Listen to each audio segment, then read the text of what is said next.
Alright everybody, this is my Hive City build. This is 5.5 feet by 5.5 feet wide.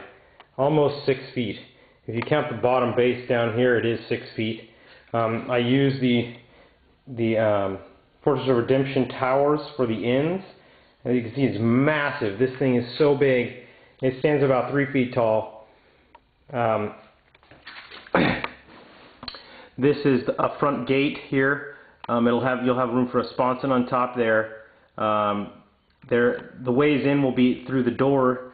You can go through this door and then you can pop up on top of there, or I've made these hatches so you'll be able to come through the front gate and get to one of those two hatches. And there's two hatches on every side, 1, 2, coming through the front gate over there. This is the top story. There's the door there, and you can come in through those two hatches.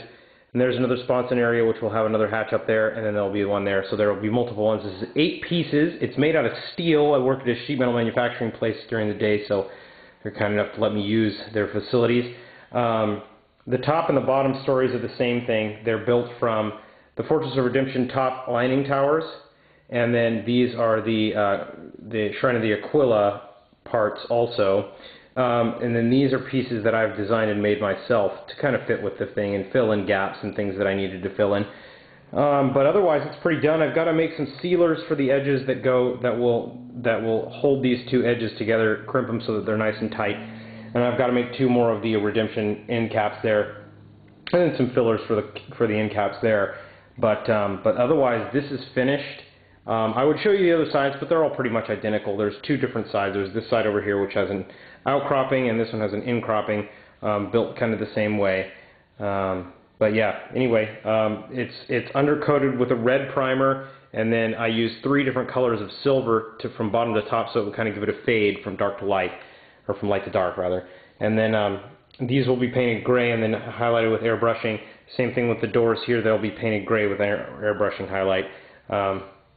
But yeah, it's pretty much done. If you guys want to see this or have a chance to play on it, NorCon 2014 is this year, July 20, I think it's 27th and 28th that weekend.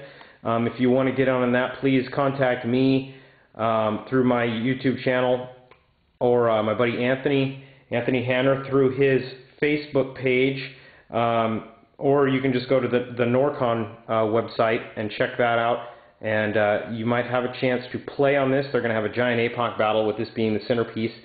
And it is splittable, so I think they're going to cut it in half and have the people stand in the middle, and tables come off of it both ways for the other guys to come through. Anyway, it's really interesting. It was a really hard build. It took me, oh God, who knows how many, probably 200 work hours to get it finished. But now that it is finished, I'm glad that I did it. I'm glad that I had the experience. If I ever build another one, I will probably have to charge an exquisitely huge amount for this kind of a build. It will probably be more than I charged for the original build, just because it takes so much materials and so much time and so much fitting. Everything's customized, everything's built a certain way. And so, it just takes a really dramatically huge amount of time to get everything to fit right and everything to sit right and look right. And in the end, this will have some battle damage done to it and stuff like that, but it's almost finished. There's some paint details and some little stuff that I have to finish up. But yeah, other than that, it's pretty much done. I've got to do the caps like I did on this lining here. I've got to do the same thing to these upper pieces here. But yeah, it's pretty much finished.